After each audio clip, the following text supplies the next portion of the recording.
Because 2.5, only because we did kind of like a follow-up in Vietnam for the first one. So we'll say 2.5-ish. Good morning, good afternoon, good evening, everyone. My name is Marla Hunter Hooper, and I will be the one guiding us through this today.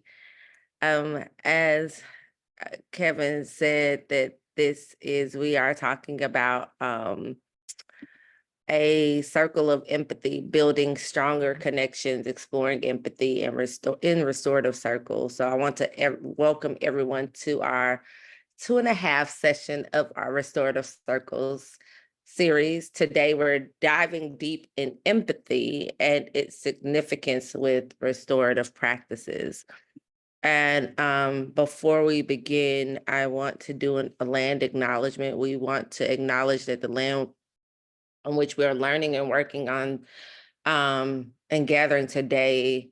And so I am in Laurel, Maryland. So this is the ancestral home of the Yacomico and the Piscataqua people. And so we acknowledge that Maryland was partly built and sustained by enslaved people of African descent. And through this acknowledgement, we recognize these communities and all those who have been displaced and enslaved through colonization.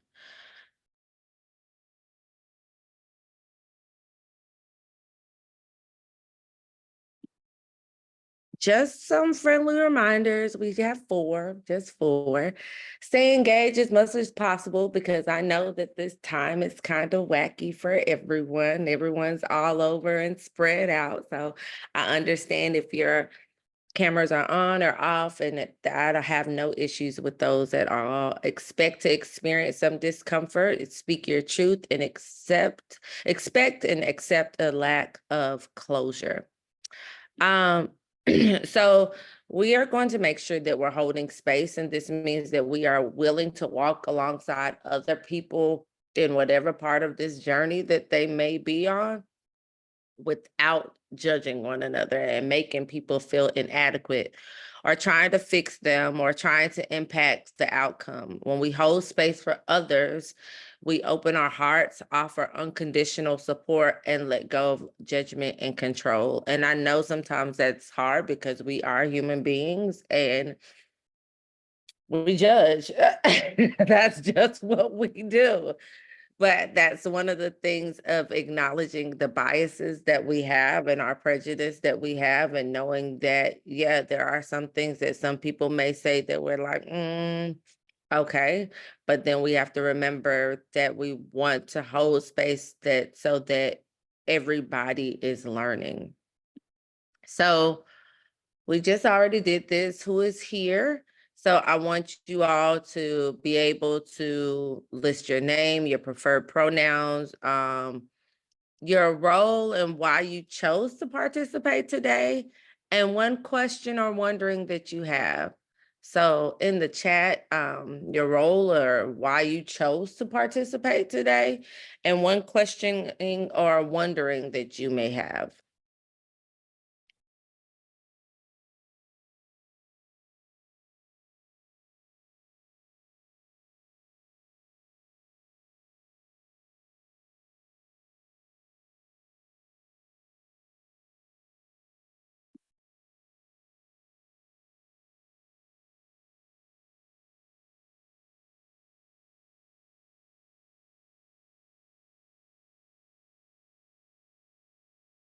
Okay. So what we're gonna do is we're gonna take a brief moment, um, and also reflect on where we are. Um, One of the things that I want you all to think about is, what do you need to get the most from today's training? And that's not anything that you have to share out, um, but a personal reflection for yourself or something that you might want to share with others. What do you need to get the most from today's training?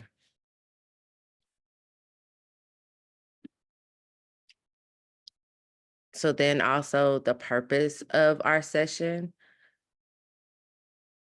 We're here to learn and to grow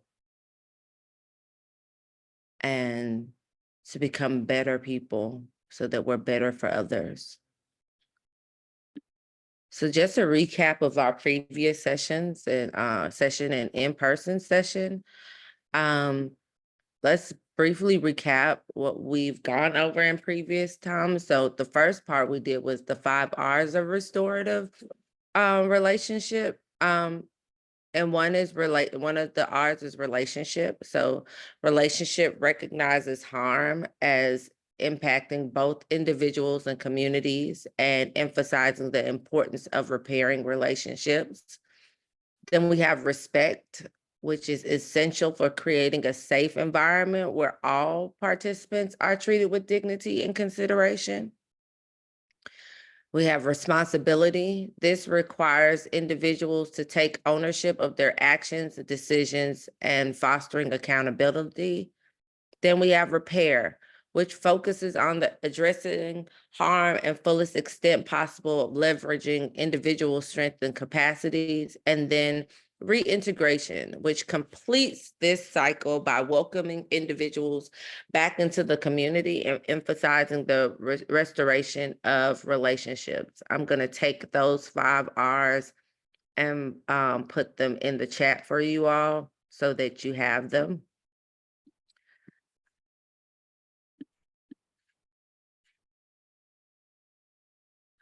The next thing that we want to go over is cultures and impact. So we have a common goal, the common goal of building a community, and begins with identifying shared objectives. So this involves, of course, bringing people together and discuss collective aspirations and interests, and then that shared vision.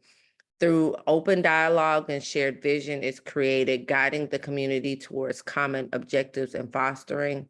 And then we have understanding.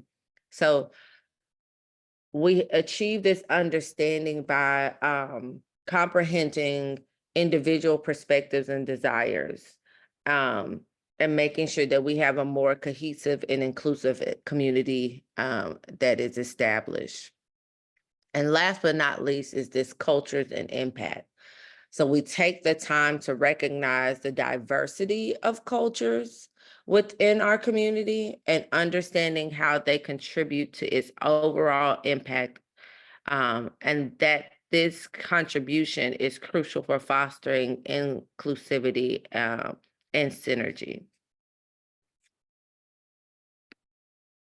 Also going to take those and put them in the chat for you so you have them as well.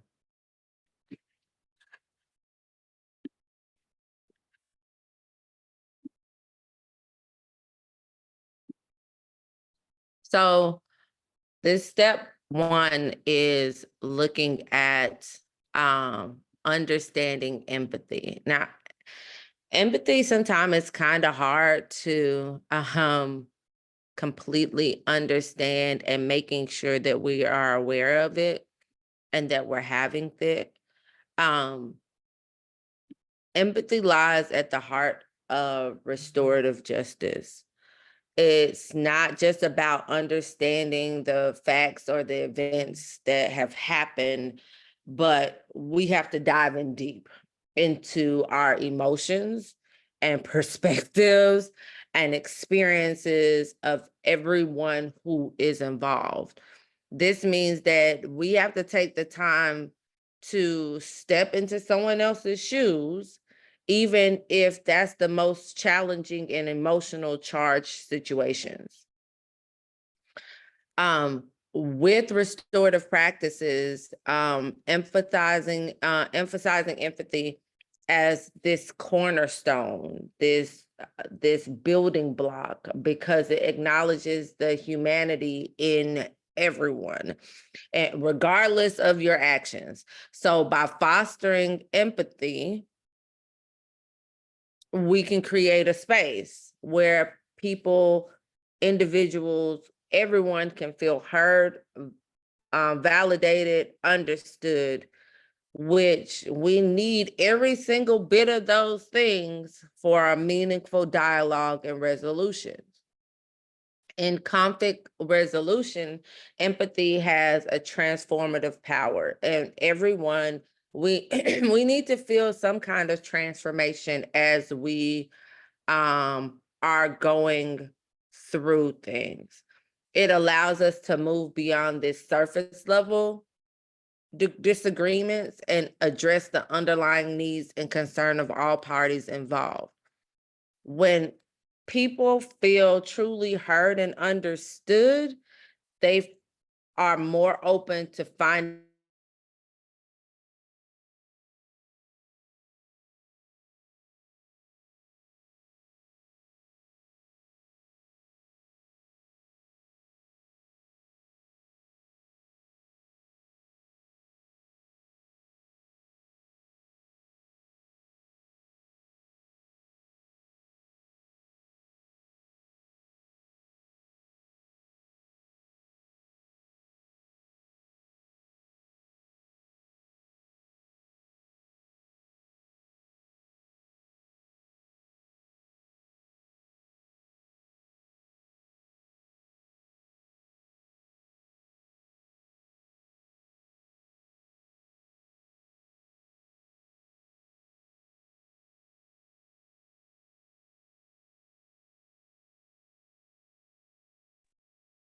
Oh, I don't know what happened. Did I lose everybody? Oh no, I think we're back. Okay. So let me go back. Um, let's go back. So we're with the accept and the expect and accept the lack of closure. Um, because everybody is not in the same space, um, this means that um everybody doesn't want the same thing. And that's a hard pill to swallow when we're looking at being empathetic. Because most times people have sympathy, but they don't know how to empathize with everyone. And again, that is something that you can't force on people. So let's look at some example of how empathy can transform conflict resolution. So if we're de-escalating tension, so without empathy, two individuals may be in this disagreement and it may escalate the conflict by becoming defensive or aggressive or worsening the situation. But with empathy, um, by empathizing with each other's feelings and perspective, these individuals then can acknowledge the underlying emotions driving the conflict and lead to a calmer and more constructive dialogue. Doesn't mean that the dialogue will be or the conflict will be squashed, but at least they can acknowledge what their emotions are and why they're having the conflict and be able to have a conversation that is not as heated. Next is building understanding. So without empathy, conflicting parties may have focused solely on their own viewpoints, which leads to misunderstandings and a lack of progress in resolving the conflict. But with empathy, you have this empathetic listening and validation of others' experiences. People can gain a deeper understanding of the root cause of the conflict and foster empathy and compassion towards one another, knowing that we have two different experiences that are happening, and I'm acknowledging the deeper pain and understanding of both sides. So next we have finding a collaborative solution. So without empathy, individuals might approach conflict resolution with a win or lose mentality. Either I got this or I don't. I'm the winner and you're not. I want it's my way or the highway, the end. Or they're prioritizing their own interests over finding this mutual beneficial solution.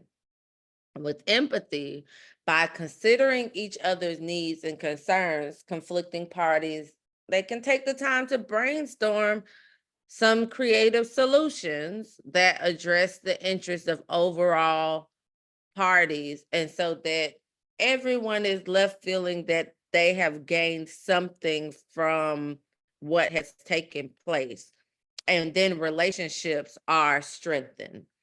And this helps to promote this forgiveness and healing part, because if we don't have the empathy and we're not leaning towards promoting forgiveness and healing, then you're left with resentment and bitterness and lingering conflict, and there's no possibility of reconciliation and or healing.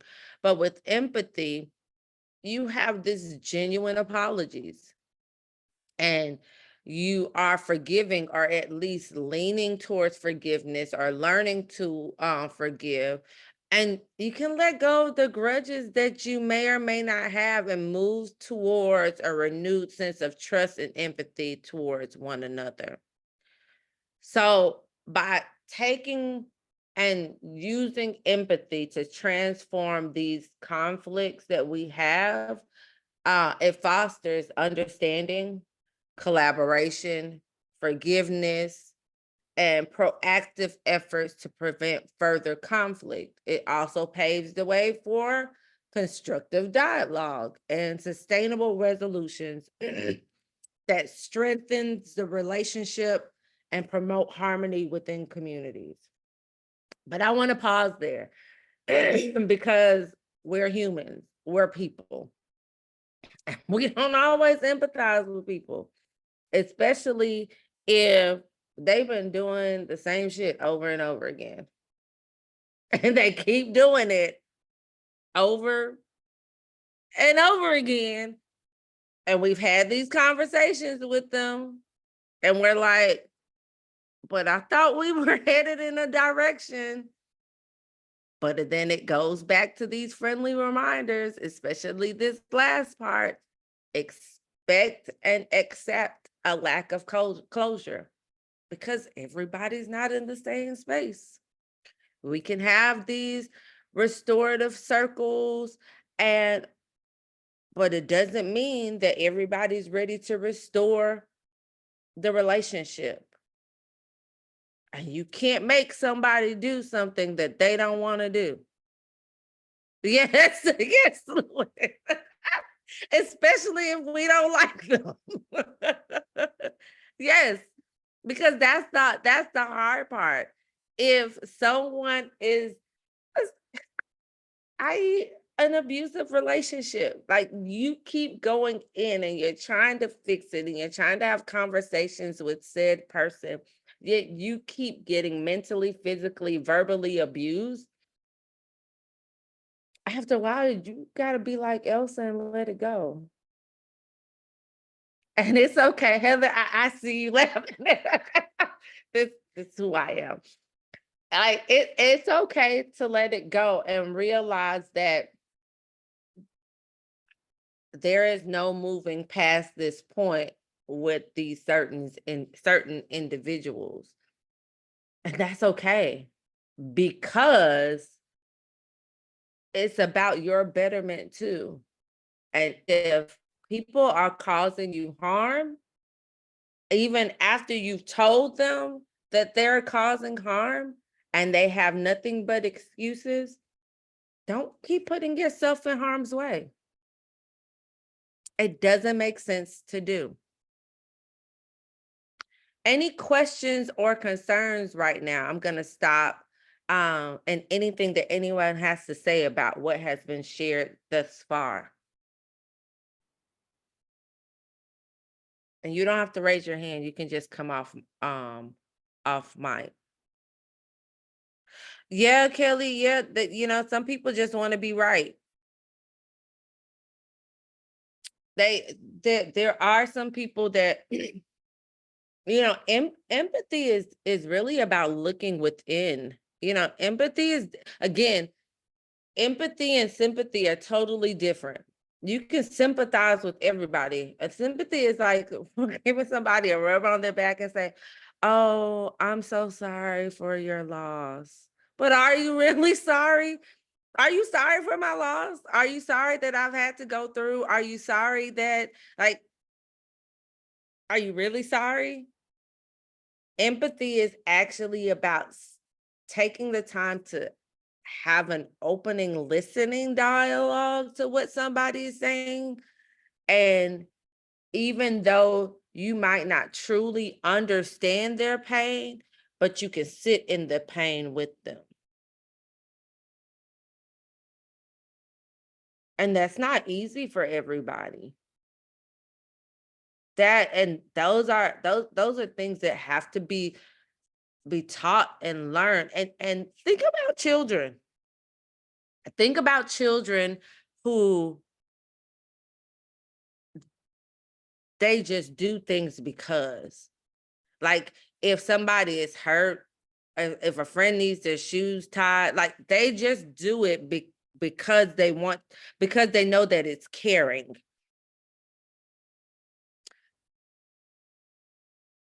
Yes, yes, Heather, that can be an issue when that person turns their back on you and claim that you aren't listening. Um, Again, it's one of those things that when you're going through a relationship, you're learning who people are. And when they've showed you who they are, believe them. Especially if they keep showing you over and over again. So one of the activities that we're going to do right now um is a this hands-on exercise. So it's practicing empathetic listening and communication. So we're going to take the time and we're going to pair you up in breakout rooms. Um and this is a time for us to be vulnerable. And I want you to be as vulnerable as you wish to be, because that's a hard thing. Like, be as vulnerable as you wish to be. And so you're going to be sharing some kind of personal experience or a feeling that you may have. And so the listener is going to be actively listening. So this might mean that you're putting yourself on mute because you don't want to interrupt the other person. Um, you want this to be a judgment-free zone. And then after the person is done, then you want to reflect back on what you heard to ensure that you have proper understanding. So saying things like, I hear you saying that you've been blah, blah, blah, blah, blah. Or, so it sounds like you're feeling blah, blah, blah, blah, blah. I use this a lot when I'm talking to my pre-service educators, when they're doing their instructional coaching. Um, and when they're talking about how frustrated they are being first year teachers, and I'm listening to all their gripes and everything, but I understand how it is, but I don't want to interject my personal feelings into what's happening. So I do tell them, hey, I'm going to mute my phone right quick because I don't want to interrupt you while you are talking. Um, and then afterwards, can I tell you what I hear? So that's what we're going to do for the next 20 minutes. So you all have this time to share out with one another, um, what and how it feels to you. Okay.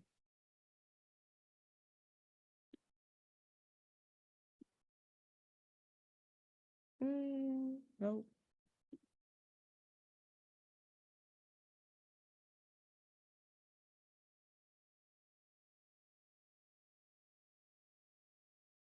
Okay. There is going to be one room that has 3 people in it. Okay. And I won't start the timer until everyone's in a particular room.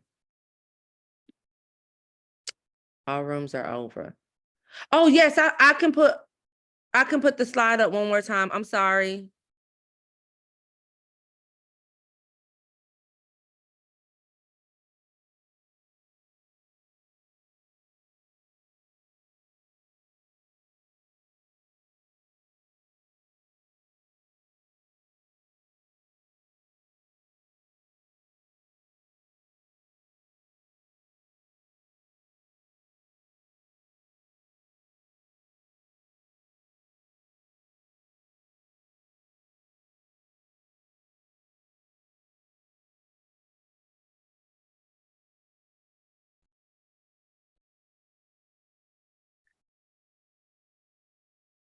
Okay. So I hope it went well because you all stayed in until the very end. So I'm taking it that it went well. So now it's time for our to open the floor for discussion. Share your thoughts and experiences from this empathy activity. What challenges did you face? What benefits did you observe? What challenges did you face? What benefits did you observe?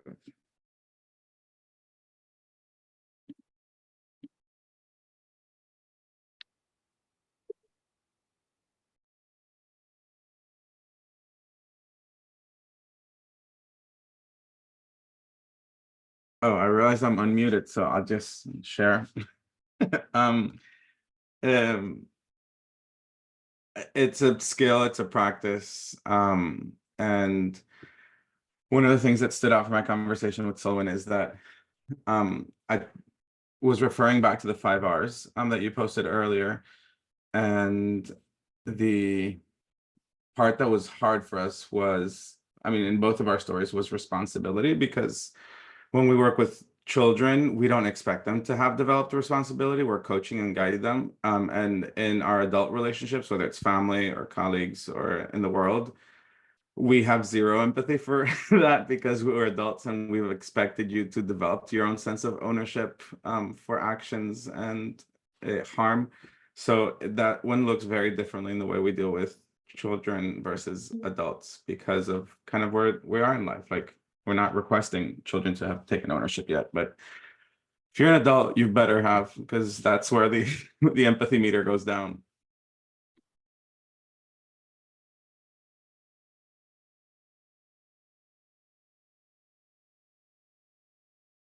Thank you, Omar. That makes sense. Yes, we do have a we we do expect people when they reach this adulthood to have take some kind of responsibility.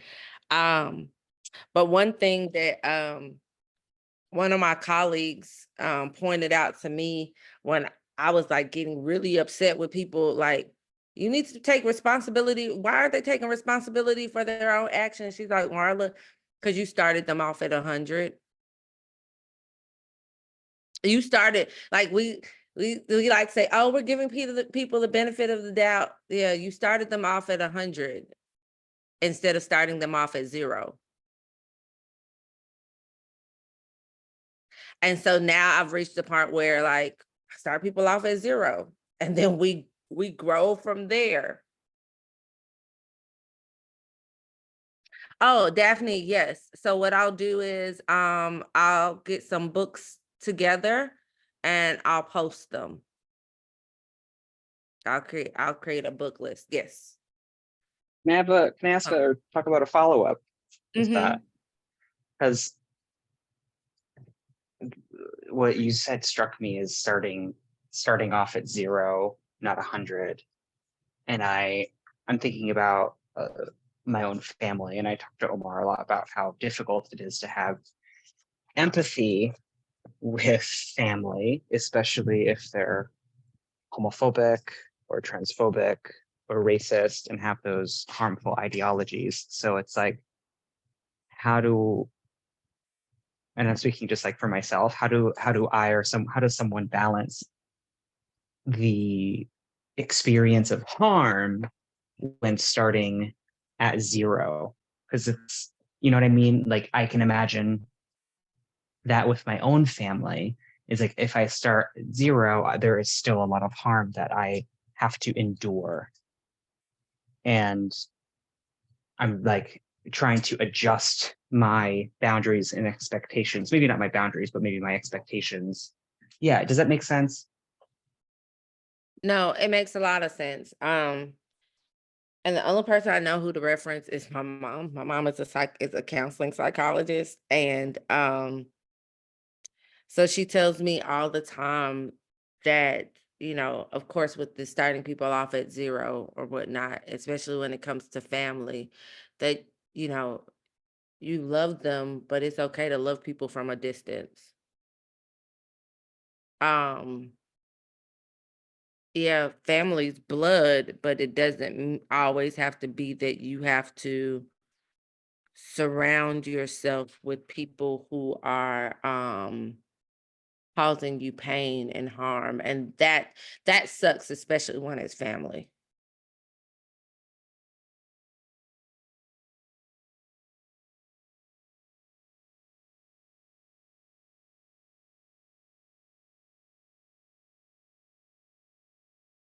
Because we want them,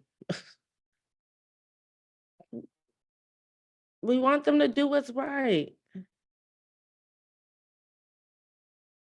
And sometimes seeing the people that we love not being able to do what's right. Oh, thank you, Daphne. Do what's right. It hurts. It hurts.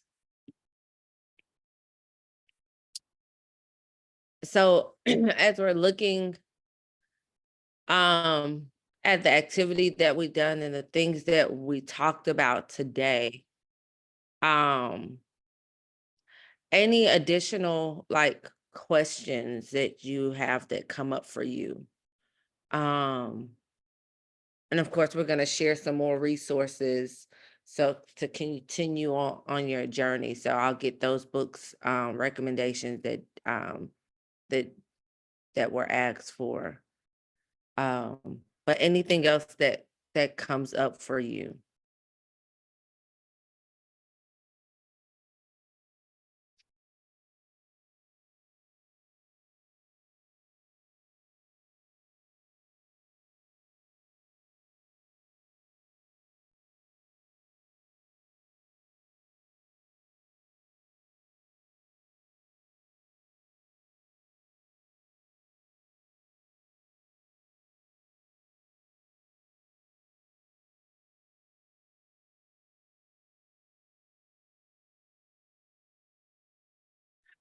Kelly, I have to arrange that with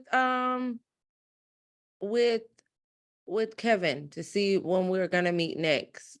But as you all go throughout your weekend and throughout your day, um, here's our call to action. What will be your do? What is one key learning you have? What will you do more of? What will you do less of? And how can you bring this information forward?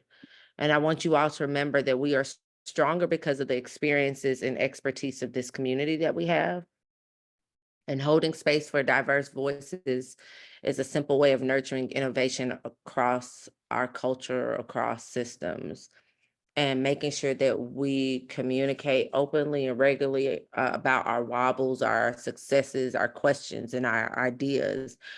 We will come through shared challenges and greater learnings and insights because of all of this. And if you ever have any other questions or concerns, you can ask me anything, and here's how you can reach me.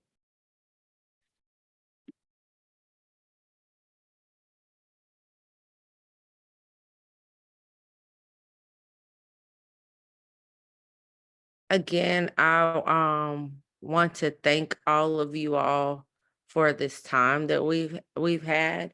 I know an hour goes by really, really fast.